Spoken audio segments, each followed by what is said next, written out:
Hey everybody, welcome to Talking Serverless. My name is Paul Chin Jr. I'm a senior serverless developer at Serverless Guru. And on Talking Serverless, we talk about serverless. And today's guest, I'm super excited.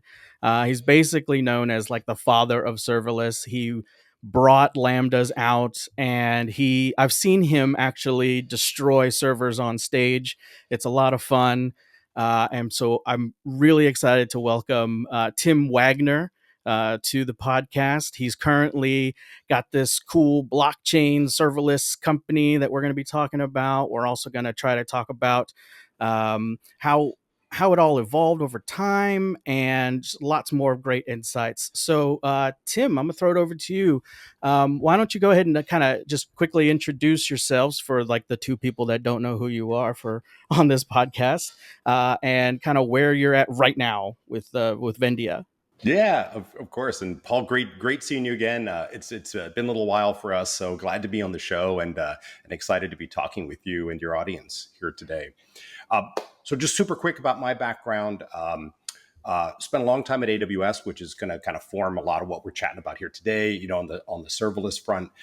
Prior to that, I've been at Microsoft for about 6 years, so I've kind of done the big company thing. Also with Vendia now, I think I'm up to like something like half a dozen startups that I've that I've been a part of along the way. So kind of also done the kind of the small company thing. This is the first time I've been a founder, though, and I think we're going to chat a little bit later, in some of your questions about what that's been like and how being a founder and having a startup is different, not just from big companies, but even just from being a member or an individual, in a startup as well. And I've spent most of my career, I like this, you're tempting to sort of draw an arc across it for yourselves, right? I think that the thing that for me kind of permeates what I've tried to do, over the course of, my professional life is this idea of, democratization of access to IT solutions, to development, to programming in various ways. And I've kind of tried that in different ways over the years, with compilers as kind of a researcher, with IDEs, which is a lot of what I did with Eclipse Foundation at Microsoft, and then at AWS, that was all about serverless and trying to bring that to fruition. And now Vendia, and we'll talk a little bit about this in as we go along. I think kind of extending that into the world of data and business solutions and citizen developers. So that's kind of been the thrust of what I've been very focused on and excited about doing over the years. Nice. Yeah, I have to give Tim a bunch of credit for actually enabling me to be in this industry to begin with. I got started as a developer with serverless, like the idea that AWS is a platform that can become accessible, that can let me write code that is way more abstracted than in previous years that was possible. And so, like, Tim, like, you're known as kind of the father of serverless, right? And you brought it to market and has enabled me and millions of other people to get into cloud and get into development. But what's your take on kind of like where serverless is now, and what was something that you never anticipated after you kind of released Lambda into the wild? It was probably a lot of that, but let's start with kind of like the current take here. Um, I would say I love the idea of serverless going mainstream, and by that I mean not just like integration and maturity for an individual service like Lambda, although that's obviously important, and I have a lot of still former colleagues who work there, and I care a lot about it, but really seeing how like the entire public cloud has rallied around this fundamental serverless idea, right? That developers should get to write the useful code, not have to babysit data center infrastructure. And I'll give you kind of a quick anecdote here. I was talking to Andy Jassy, and this is back in 2013. So, I think he's still running AWS. He's not yet the Amazon CEO. And I'm pitching him on Lambda, right? And I look him in the eye and I'm like, Andy, one day, every new service you launch is going to be serverless. And he laughed. And I am totally sure that he thought I was batshit crazy. just, just absolutely, kind of like lost it. Yeah, it's a bold take. It was totally a bold take, but of course, now there's serverless Aurora and SageMaker serverless, and there's serverless Redshift, and and on and on. And serverless has really reached this level of mainstreaming maturity where you kind of expect if there's a new offering from AWS, or Azure or GCP, that it's going to know how to operate itself, right? You're not going to, as a user or developer, have to figure out how to tell them to keep the service going. And that's kind of exactly what we wanted back in the day with Lambda. We wanted something that had all the power of EC2, but without that need to go out and get a PhD in distributed computing to make a business application happen. And today that SaaS apps and serverless cloud services, that idea just sort of permeates our industry, which is amazing. And then the other vision we had back in the day, and this is one, if you kind of know the AWS leadership, a lot of people remember Charlie Bell. He's at Microsoft now, but he used to run, AWS engineering when I was there. And that was this idea that, that Charlie and I talked about a lot, which was ubiquitous customization and transform and event capability everywhere. This idea of the ability to tie the cloud together. For instance, we thought, oh, wouldn't it be great if one day you could upload or download a file and transform it on the fly and never have to provision a server in the middle of doing that? And, today that's a service, right? And it runs on Lambda. Or maybe you could ETL data and you could transform it or consolidate it or whatever on the fly. And today that's a feature of Firehose, right? That runs on Lambda. And so AWS has really gotten that amazing notion of ubiquitous computing in the cloud where you can transform or route data just about anywhere you want to do it, and largely ignoring the details of how those events get transported, how it operates, how it scales under the covers. So I think that that original vision, seeing that happen is super exciting. Similar functionality getting built out on GCP and Azure as well, and they're clearly doing similar stuff. Now, you also asked, what's something I never anticipated, and like I said, there's probably a lot of that. I'll pick one here for you though. We knew that building Lambda would be difficult, right? Especially back in the day, the idea that we would do the work for the customer that the customer normally had to do, that's a challenge. And back when we're kind of starting this, so again, think 2013, give or take. Everything was built on bare metal. If you build a new service at AWS, you didn't get to use S3 and EC2 and all the rest of it, right? You did it on bare metal. So Lambda is the first time ever in the history of Amazon that they build a service on top of other AWS services. I mean, it was so original that it was actually basically a firing offense to do this before I did it, right? It's the first time we were ever doing this. And, and people would actually come, old timers would come up to me in the hallways and they'd be like, son, it ain't gonna happen. I mean, it was certainly not something that people actually thought would work or could work. So of course we persist, right? And it launched, and now today, every service is built on top of other AWS services, often on top of Lambda. But what I didn't get back then was that was the least of our challenges, because that kind of ubiquitous computing that Lambda and serverless offers today, this sort of unlimited scale, increasingly the ability to control cold starts, massive computing power in every region for all the users who need it. There are person centuries of research and development behind that, a lot of it breaking new ground. Firecracker is a fantastic example of that, but also Lambda's placement engine, which a lot of people don't think about. This is the piece that when incoming compute requests arrive, they have to get to some Firecracker container. And that piece of code is the fastest, most scalable, most fault-tolerant bin packing algorithm on planet Earth.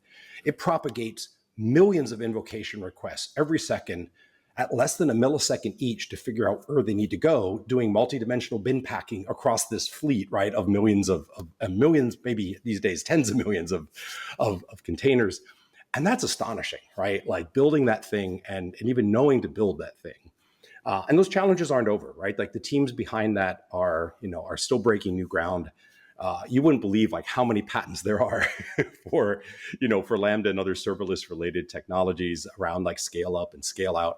And I don't think anybody, certainly including me, realized when we started just how much fundamental research, was gonna go into all of this to empower it. But it's part of what made it fun, honestly.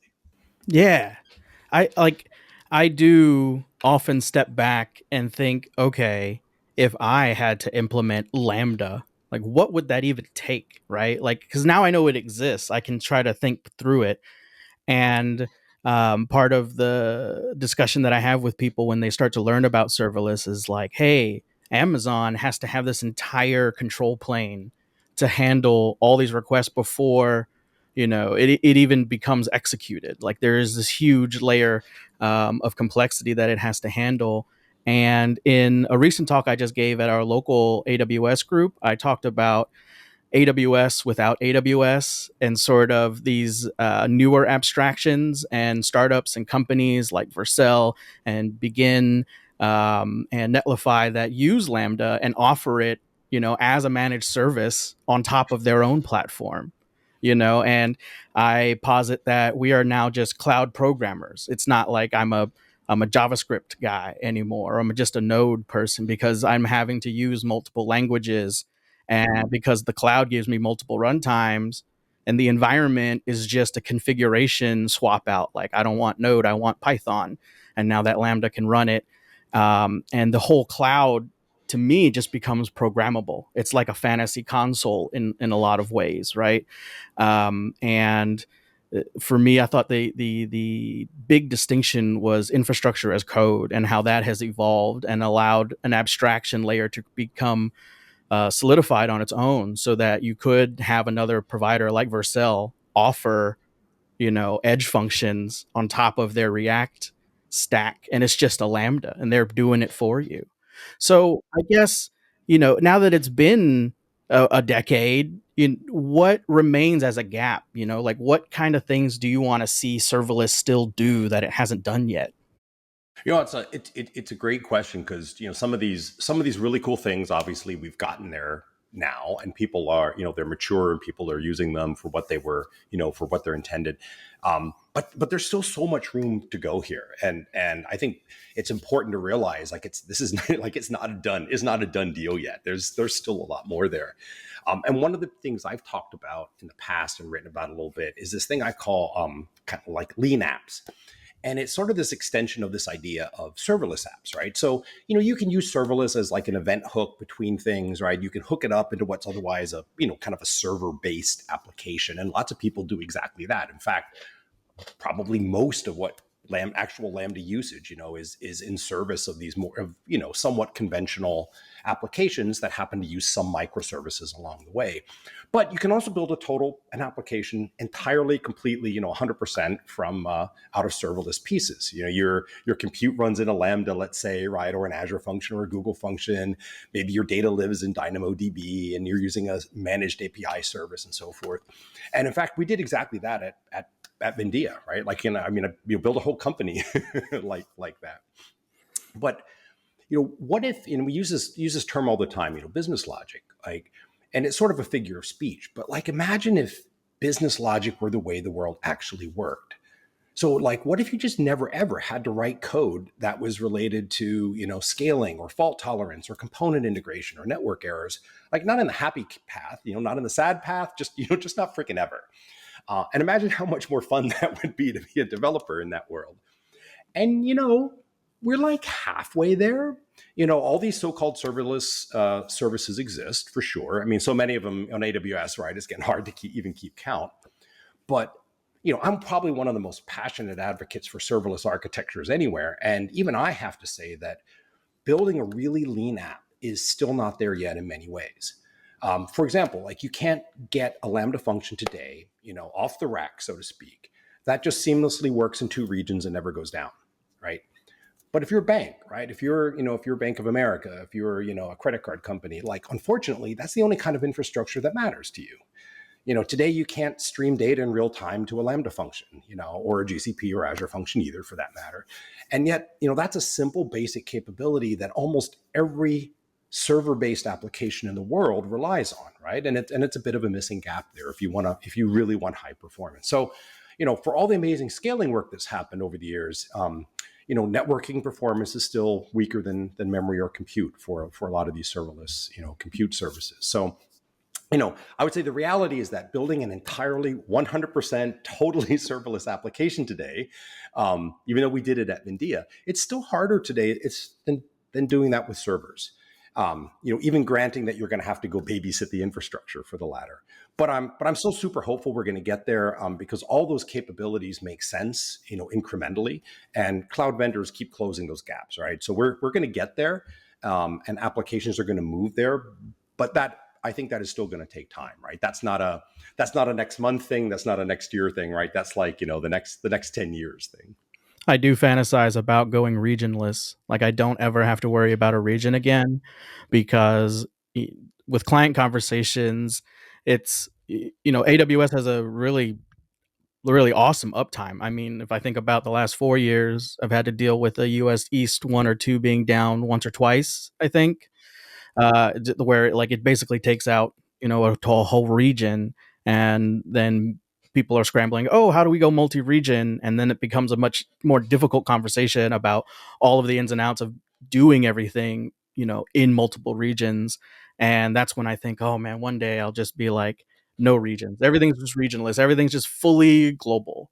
And I realize like how much complexity that is, to be able to bounce a signal literally around the planet wherever it needs to go.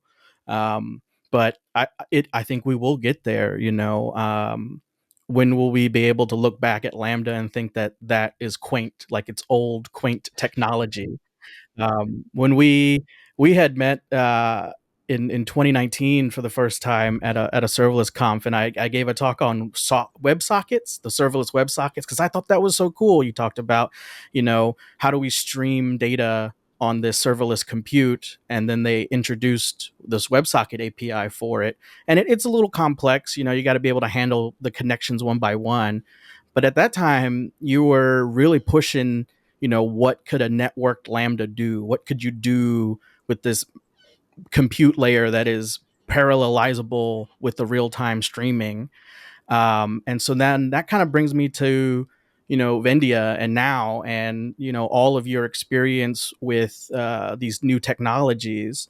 Vendia has been in development for, I guess, a couple of years now, right? And you've really embraced smashing together the two most arcane things the IT world has seen, serverless and blockchain. And for me, blockchain got mixed up in all the crypto stuff, and people just really don't understand it and kind of the more practical uses of it, which Vendia is actually doing. So I'm really happy to bring on an example of blockchain that's not crypto, something that's actually using the math for like its intended purpose of trust verification and like transaction locking. So could you kind of tell me about like how you are merging these two, serverless and blockchain and the latest stuff together to kind of bring the vision behind Vendia? Yeah, it's absolutely.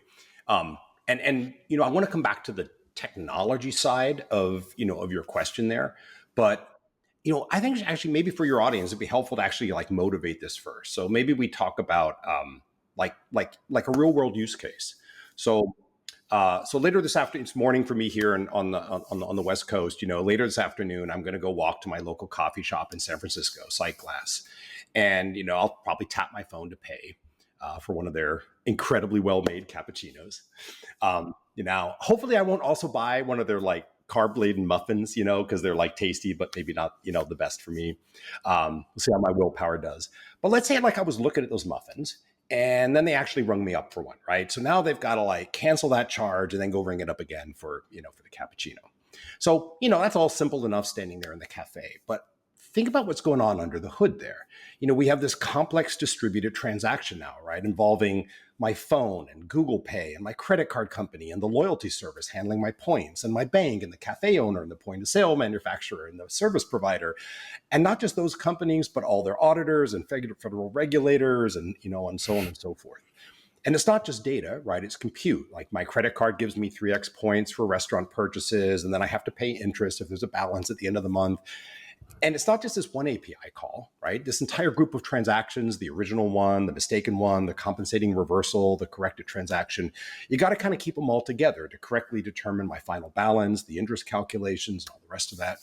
And of course, that's all going to be accurate and equivalent on all the platforms across all the clouds and all the different data lakes and all the databases and companies and geographies. And it all has to happen in milliseconds at scale around the planet for everybody doing this, never go down and never be wrong, right? Like, wow. And here's the thing, I picked payments as an example there, right? Because we all understand, buying a coffee. But like increasingly, this is how everything works, right? Amazon has said that 80% of their mission critical business data lives outside their four walls, comes from sellers, from logistics, from SaaS companies. And it's kind of true for all companies. If you think about e-commerce shipping or, manufacturing, media and entertainment, like they all have this similar problem of keeping this golden record of truth across all their business partners and all their information about customers, goods, dollars, et cetera. Now, usually at this point, if you and I had a live audience in the room, somebody like raise their hands and go like, but Tim, APIs. And yes, look, APIs are wonderful things. Paul, right? I ran AWS's API service for many years. Vendia actually generates business APIs for our customers automatically. But I like to say APIs are like garden hoses.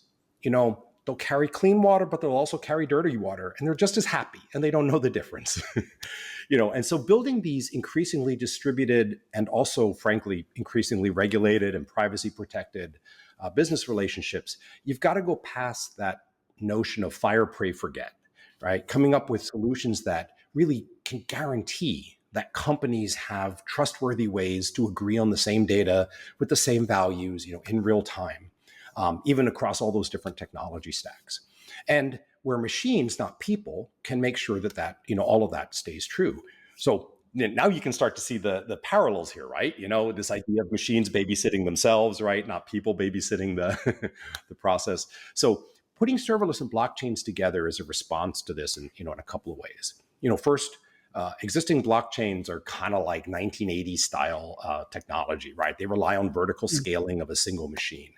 Ethereum's worldwide capacity on a really good day, about 18 transactions a second. Amazon DynamoDB's worldwide capacity, I don't know. You tell me what, 50 million transactions a second, 100 million these days. I mean, like more on a prime day, right? Like, that's too many zeros to fix by scaling a machine vertically, right? Like that dial does not go to 11. So, if you're going to share data among businesses effectively, you need a distributed ledger of some flavor, right? Some way, somehow. And you need it to scale and price like a multi-tenanted cloud business. And this was the fundamental insight I had, which sounds so simple when you say it this way, which is the only way to make it scale and price like a cloud business is to build it out of cloud components that have the scaling and tenancy and marginal economies that you need in the end result, right? And it sounds so obvious when we say that here, but honestly, like no one in the blockchain community was really thinking about that inescapable fact. And then the other thing you need, and where serverless really works for, is that what blockchain folks like to call smart contracts, and what the rest of us like to talk about as stored procedures. You need a way not just to flip data in a database, even if it's a shared one, but to calculate things like the interest payments on my cappuccino, and like all the taxes and happy jazz, in a way that's consistent and accurate across different companies and their respective technology stacks. And Lambda functions, since they can be immutable across time and space, are like a really cool foundation on which to build that capacity. So that's why we took these two things and we kind of brought them together, all in service of helping businesses communicate and forge those business relationships, right? And that's really the vision behind Vendia. So you're building the company with serverless components, and you're offering it in a serverless model for your users as well. Is that correct? Yeah, exactly. It's both our internal architecture and the way that we give our customers, a cost-effective, transactional pricing, and also the programming model that we offer them for extending and enhancing our own platform. Yeah, that's so wild. That's so wild. How many years have you been since it launched? Since it went I guess available? So, I mean, I've been at it for about 4 years now, since I kind of first started doodling on a piece of paper, the back of a napkin stage, if you will. We had our first probably live software with a design partner 3 years ago, and I would say our real SaaS production service, like ostensibly in the form we're offering it today, is probably a couple of years old. And startups being startups, right? We continue to evolve and enhance that. One of our latest things is we realize we have to meet customers where they are. So like APIs are great, but customers also love SQL, so now also kind of making their data available to them in other ways, including SQL and Snowflake and other data lakes. Right. You have to kind of discover what what flavor of data structure is already like calcified in those data Yep. centers. You know, we're all still in the business of cloud adoption. It's just different parts of it, right? There's still so much heavy stuff stuck on tapes and reels and real hard drives that get used every day for the last, like, I don't know, 40, 50 years. And every time I discover a new legacy system, I'm both like, oh, this is amazing. And also, God, what are we going to do? Um, and so, you know, with Vendia and all this work and this evolution, you know, I can easily imagine a possible reality where there is no like, again, it's regionless and applications have like this near infinite compute fabric, right? Like I can just keep spawning more and more Firecracker VMs, or I keep spawning more processes and network them together. But I'm always hung up on persistence and how do you keep this like data integrity happening when the compute is stateless and ephemeral. So I actually, you know, did some research and I saw you wrote a blog about achieving deterministic databases, and that was really interesting, and how you applied that at Vendia. So can you tell us a little bit more about what you mean by deterministic databases and how Vendia like implements and solves that? Yeah, for sure. Although I think we should like warn the non-techies in your audience at this point to just like hang on for a hot minute, because this one is going to be a little bit more of a tech deep dive. But we'll come back. We'll come back to some other topics here after that. Yeah, I think we have a pretty hungry technical audience as well. At Serverless Guru, we're all engineers. You know, like the company is mostly just tech nerds trying to do this stuff. So we'd love to hear it. Yeah, let's get into that, because this is some of the honestly, this is one of the things that is like the most fun for me at Vindia, and just kind of generally in my career. I love kind of the hard technical problems, but I especially love finding something, and the container technologies that drove some of Lambda, the bin packing algorithm we talked about earlier. At Vendia, this is this kind of little corner of database research called deterministic databases that turns out to have some amazing insights that are applicable here that kind of nobody was thinking about. So I love doing that, like finding this stuff that you can use to help productization. So to your question, combining. Let's talk about sort of the easy problem first, right? Persistence, durability, right? At scale, like that's like the easiest part of the question. That's kind of mostly a solved problem today. We can all upload data to S3 or download it, right, at really incredible amounts of throughput and relatively low latency. And then you can impedance match that to Lambda. Now, there's a lot of work that goes on behind the scenes to make that happen. But AWS has spent years making a well-oiled machine out of that, right?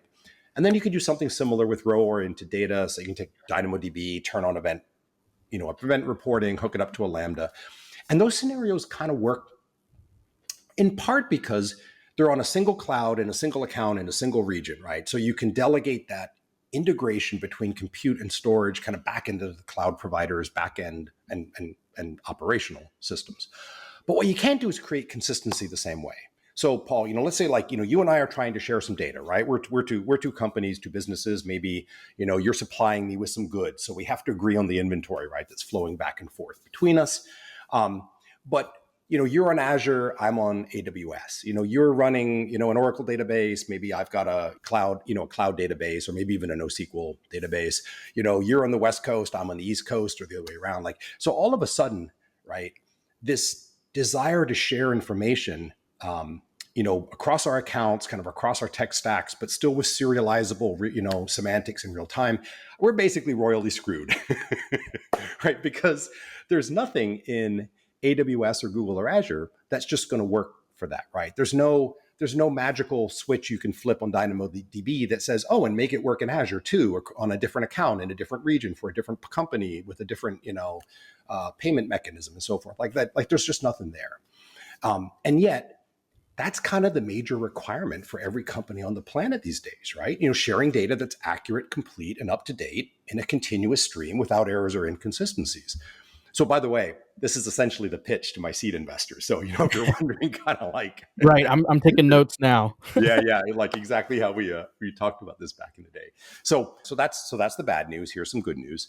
Um, for quite a while now, the academic community has actually been researching some really cool related stuff. It's just that like it didn't look like this. So there's this whole sub area of database research called deterministic databases, where researchers are looking at how do you build a high-speed database where the storage tiers are asynchronously distributed across different geographies, and where they can get both low latency but also full serializability. Acid semantics, right, for the rest of us. And now these researchers, to a person, have always assumed that a single person would own all the storage tiers, right? They're thinking about this as like inside a database, right?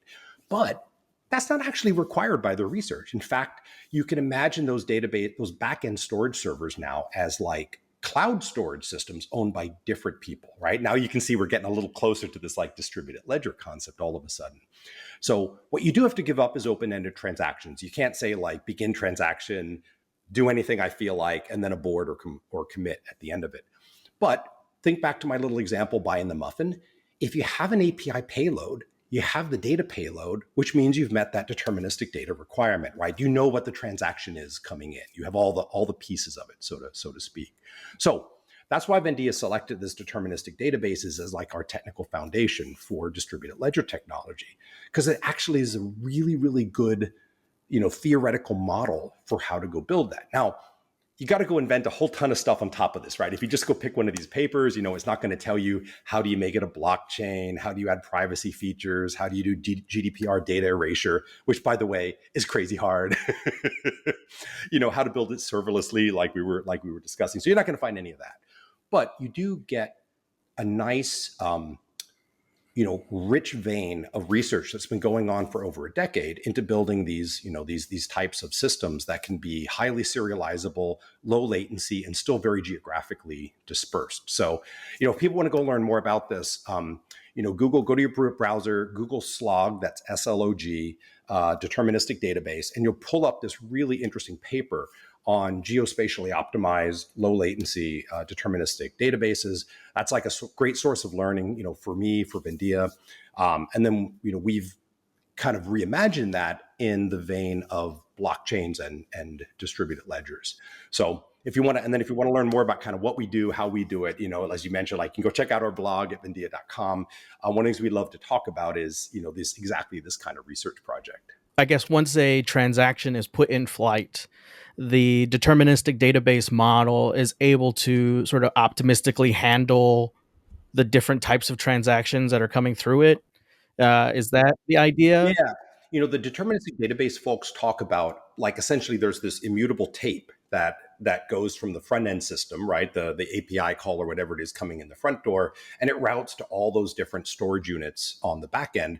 But because it's immutable and largely predetermined, here's where it gets a little technical, right? Really, it's partial order preserving, right, on a sort of per geo basis. But because it has those properties, it allows all the backend systems to stay in sync, or at least to stay in sync enough to preserve serializability. And you can see some of the similarities of the words there, like G, and an immutable tape that's sent to multiple places. Like, gee, that sounds a lot like a blockchain, right? And so that's where the similarities, even though the researchers in deterministic databases have never really thought or talked about blockchain and vice versa, they have this in common, this idea of an immutable, ordered, or at least correctly, partially ordered tape that is sent to all the places that need to know about it. And that's why it makes such a wonderful theoretical foundation for building, the stuff that Vendia's done. So is the idea that the data itself, I have a cursory knowledge of like the blockchain idea, but is the is the data actually distributed amongst the clients like a peer to peer style network as well? Is that part of the answer? Great question. The answer is complicated. Okay. So you roughly get three ways of doing this, right? There's intrinsic data packaging, right? Where you take the data and the meta, if you want to call like the blocks and the so forth, like the metadata here, in the ledger. So you can pack the data and the metadata together. That's a great way to send a small scalar payload, right? Like if you've got think like a JSON block with a few fields in it, right? Um, but then maybe you've got like you might have like a multi-gigabyte file, right? You don't really want to kind of send that file through a streaming, a consensus protocol necessarily. So there, what you really want to do is you want to rely on a built-in cloud mechanism, right? Like if it's two S3 buckets, you want to go ask S3 to do the copy for you, right? It's going to be the fastest, highest throughput way to do it. If it's going from, say, Azure to AWS or the other way around, then you might have to copy it manually because, they haven't really made that super simple to do. And then kind of the third mechanism is if you're talking about sending data on a system that's already hosting it, that could be a SaaS system, that could be like a data lake like Snowflake. Often they have their own ways of copying or sharing or otherwise exchanging access to data. So at Vendia, we have to be capable of doing all those different dances simultaneously, right? Sometimes we hold the data and convey it. That means things like encryption in flight, encryption at rest, all that kind of security and care. Other times we coordinate a cloud service, right, where we kind of play the control plane, let the cloud do the data plane piece, and then we basically put the digest and the hash on the ledger. So the thing we actually ledger is more like the MD5, right, that you get from S3 or Azure files.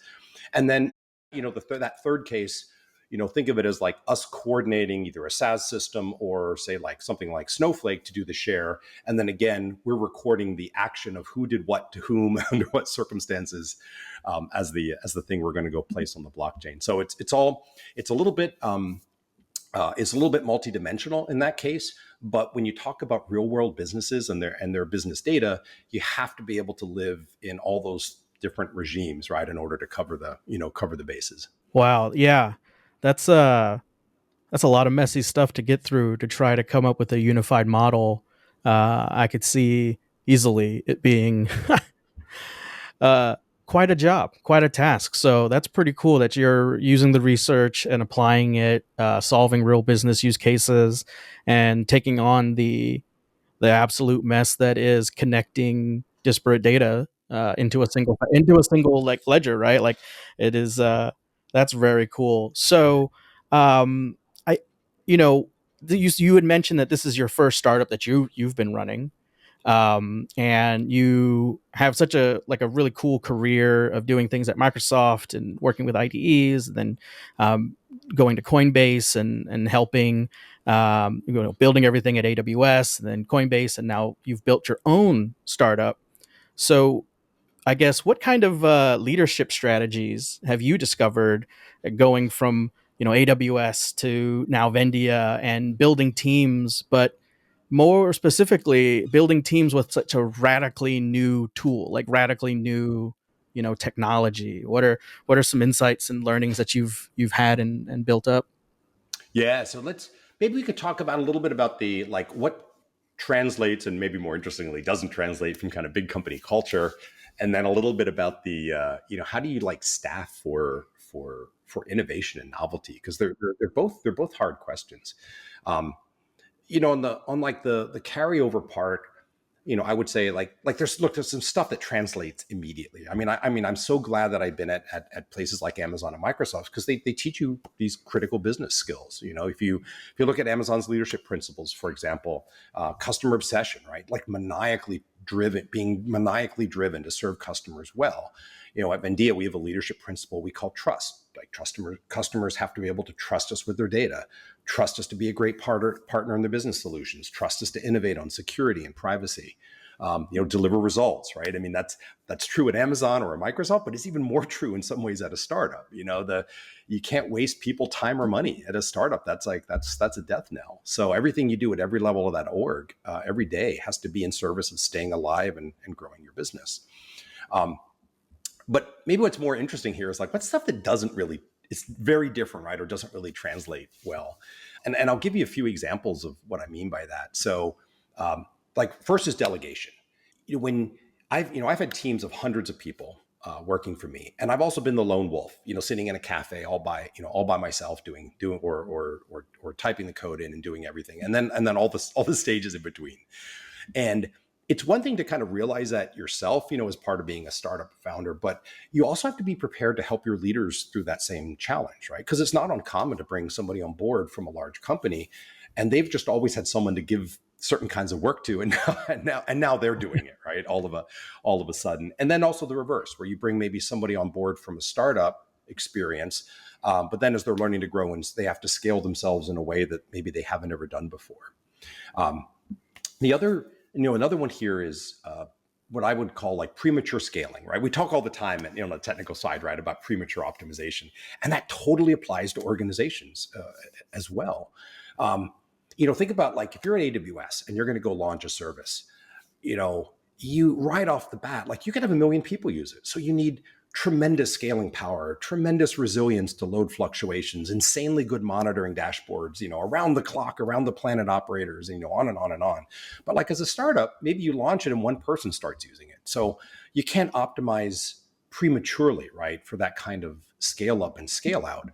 And here's where you have to be careful about your staffing. And this is where I think it's really easy to make mistakes. And and we've made them kind of probably on both ends here, where either you get people kind of so focused on operational topics like operational scalability and optimization that like you can't get something out the door in time, or you don't focus on it enough, and then you risk harming your customers. And as a startup, you can't afford to lose them.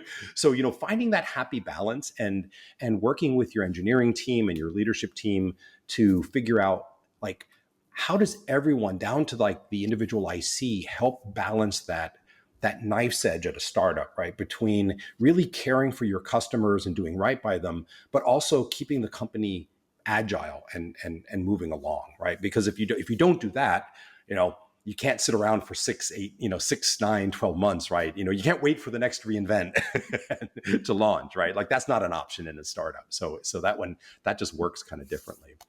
And then finally, and this one's sort of obvious if, for anyone in your audience who's been a startup or, a business founder, like, but it's such a painful lesson. Like when you experience it yourself, is that you can't just focus on the things that you do well. And this is a little bit odd if you haven't been in that situation before. Cause like in a large org, right?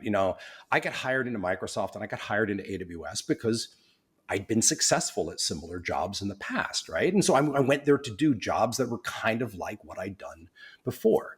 If you've been a developer, maybe someone hires you to be a senior developer or an architect. If you were a first line manager, maybe someone hires you to be a second line manager or to run a slightly larger team.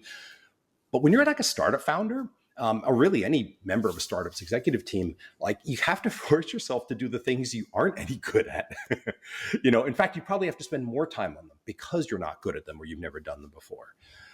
Hiring for me, that was things like hiring a sales team, setting up HR, running a benefit program, dealing with state taxes and unemployment insurance, and, and on and on and on. And, look, I didn't really want to do those things, right? They're not the things I'm the best at. I wanted to do architecture and product and customer requirements and research. But, the business demands that you be able to do that, and you drive it forward. And it can be kind of disconcerting to realize you're spending your days doing the things that you would never have done in your old role. And also, obviously, you have to be willing to bring people along for the ride with you, because all of your leadership team, right, is going through some of these same challenges. And there's a little bit, I guess, of a meta lesson in there too, that, every few weeks that can change.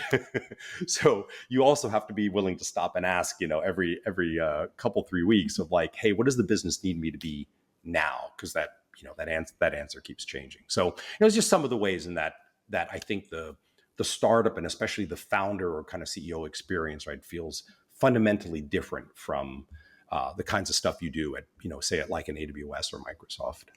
Right. When you're on your own at a proper startup, there's no one to look to, so you have to do the things. And it's ironic that all of us try to create a nice abstraction for our customers, but at the same time, we are struggling with delegation and having to do quote unquote bare metal operations like HR and filling out, corporate paperwork and all of those things. You were like, oh man, I wish there was a service who could come in and and do all this for me. But at a certain level, you don't have that time or luxury, or you can't even. You are so involved in the process. I feel that like you can't even delineate it to someone else. You just kind of have to do it and do it as best you can and get it Yeah. out of the way. I mean, it's one of the funny things. I remember at one point, like the board asking me, like, can't you give, some task X, Y, D to somebody else? And I'm like, I mean, I could, but the time it would take me to write up the explanation of what to do, is like probably even longer than the time it would take to click the buttons. Yeah. It's a tricky problem. I actually find myself in that situation with ChatGPT. I'm like, can I solve this quicker on my own, or am I going to be able to describe the problem well enough to the large language model for it to help me? I have to weigh that trade off in time. Cool. I think we could start like kind of like looking in towards the future, right? We're all like, you for sure are always in like the future of this and the future of that. Um, but I want to combine that with some practical stuff for our audience, right? So like in our industry, right, I see two different audiences that have to deal with new solutions and new technologies. There's technical developers like us, and then there's business operators, which are also kind of like us. But what kind of experiences are you building at Vendia to kind of make the complexity of this unified data thing that you've got going on more accessible for both the technical audience and for the business audience? That's like trying to figure out what Vendia is and how's it more accessible. Well, I love that you brought up Chat GPT, and I love that you asked this question because I actually think this is in many ways is going to be like the next big transformative change. In our lives, like we've seen the entire industry completely changed by the emergence of the public cloud. We've seen transformative stuff like serverless kind of come to pass, and now like Gen AI is this incredible new change driver. And yeah, there's stuff like Chat GPT, which is really cool to use like as an end user, but I actually think AI is going to power a new wave of IT innovation, especially around these like low code, no code offerings. And the reason that's so interesting, right, is because it kind of changes the game. You started out with this classic dichotomy we've always had, right? The hardcore developer and then the business analyst, right? The person who spent years in college learning to write code, and then the person who doesn't write any code, right? But they know what they need, what their business demands, you know, roughly speaking, at least like how to make themselves successful. And been this sort of holy grail for a long time. I mean, I don't know. You could probably go back to the 1990s and find, I don't know if the term existed, but find somebody talking about this idea of citizen developer like things, right? Like, couldn't we empower, a broader class of folks within enterprises to do more? Hell, if you look back at COBOL, right? One of the reasons COBOL's so verbose is because they thought if they made it verbose, that normal people could write it. Now, it turns out that didn't actually work. That's not really what makes a programming It was a language stepping accessible. stone. We got a little bit further along, a little bit better than magnetizing north south poles on a Yeah, on yeah, a yeah, tape head. exactly right. And it's interesting to ask, like, well, why didn't this happen? Like, why is citizen development so incredibly hard to pull off? And the answer is, today at least, is simple, right? Like, software's hard. Like, data operations are hard. Product delivery is hard, and security is hard, and maintenance is hard, and scaling is hard, yada, yada, yada.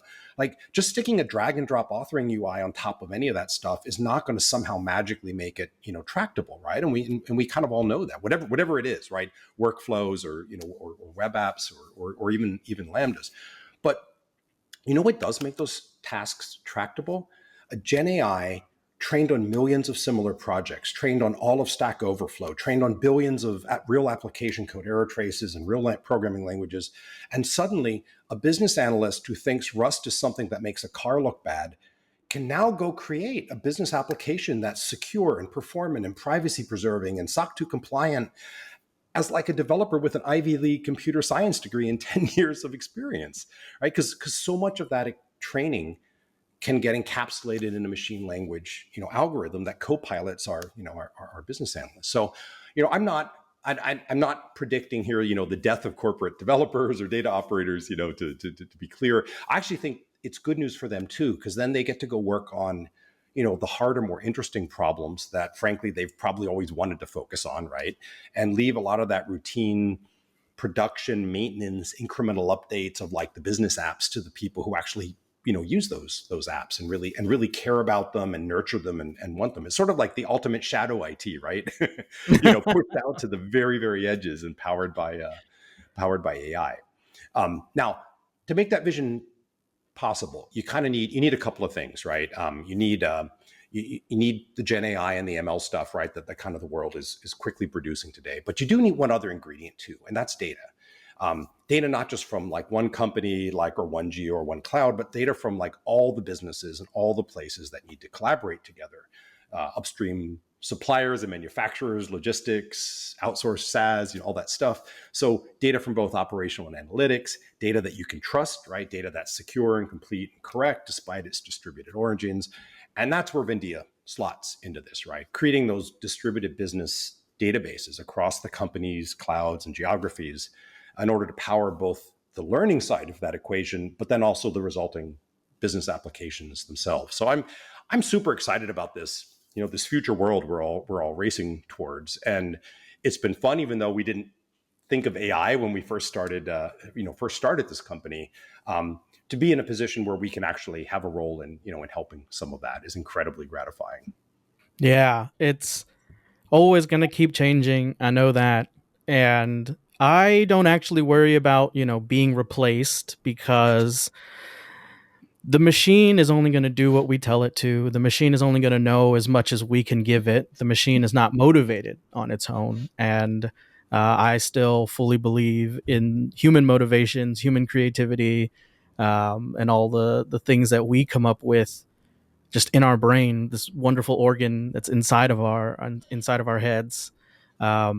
And that's what keeps me very like excited and looking more towards the future. And I don't really see like an evil Skynet showing up or some kind of dystopian thing. I'm much more of a solar punk kind of person rather than a cyberpunk dystopia person. So that's really cool. All right. Well, we've been having such a great conversation back and forth, and man, I think I could talk to you for a whole lot longer. But I do have to kind of bring it back in and close it up. So now for the very heavy hitting question, the most important one: what is your go to comfort meal? When because as a founder, as a person that has a lot of things to do all the time, I'm sure there's that one meal that you're like, I gotta have this, and then I can wind down my day or feel better about this, that, or the other. So what is it? What is your go-to comfort meal? Oh man, well, if I'm in a carb splurgy mood, right, then there's nothing like a warm plate of pasta, and I'm a bit of a chickatarian, so maybe like Emmy's Spaghetti Shack if I'm in San Francisco with some Beyond Meatballs, or La Rustica, which is down the street from my place in Seattle. So that's kind of like the stuff that I dream of when if I've had a long day or a long week or a long quarter. Just a good plate of spaghetti.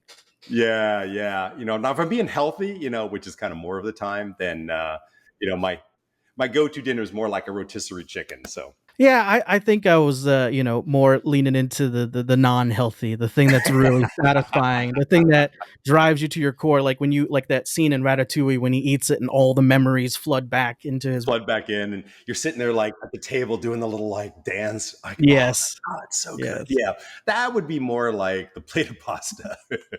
Is it like spaghetti, like red sauce pasta with like. They've got like Emmy's is a red sauce pasta that I love, and then they have this like just a little hint of spice, creamy chicken pasta. And if you're trying to be good, you can have zucchini pasta, but the the actual carby ones are the good ones. There's no substitute for gluten and the complex proteins that form out of that chain. Uh, This is unfortunate because you're making me hungry now. that was my goal. That was my goal. Well, very cool.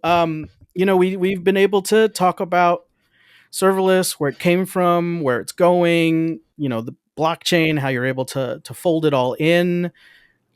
Man, I just loved every minute of our conversation together. And so, in closing, I mean, do you have any final shout outs, places that our audience should go visit, things that they should read from you? Yeah, I mean, I mentioned in passing earlier, our blog that's at vendia.com is a great place if if you like these kind of topics. We spend a lot of time thinking about that intersection between serverless and data, between blockchains and conventional databases. So we've got a bunch of stuff that we post on there, and it's a good place to kind of follow along. Has some good, interesting technical content and some links. The material I mentioned, like the deterministic databases along the way there, some really fantastic papers. And by the way, FaunaDB, for very for fairly different reasons, also leverages some of that research community. So there's a whole lot that's been written out there if people are interested and want to go pursue that.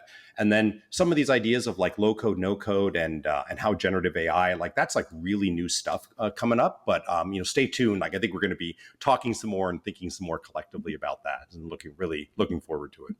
Well, that's cool. I'm definitely looking forward to how you're gonna build in the ML AI ideas, because it's all data driven. You know, you gotta have a feedback loop for these models so they don't get stale. That'll be very, very interesting to follow. And with that, we're going to finish up this episode of Talking Serverless with Tim Wagner, founder of Vendia. Definitely check it out. And thank you all so much for joining me in this episode. My name is Paul Chin Jr.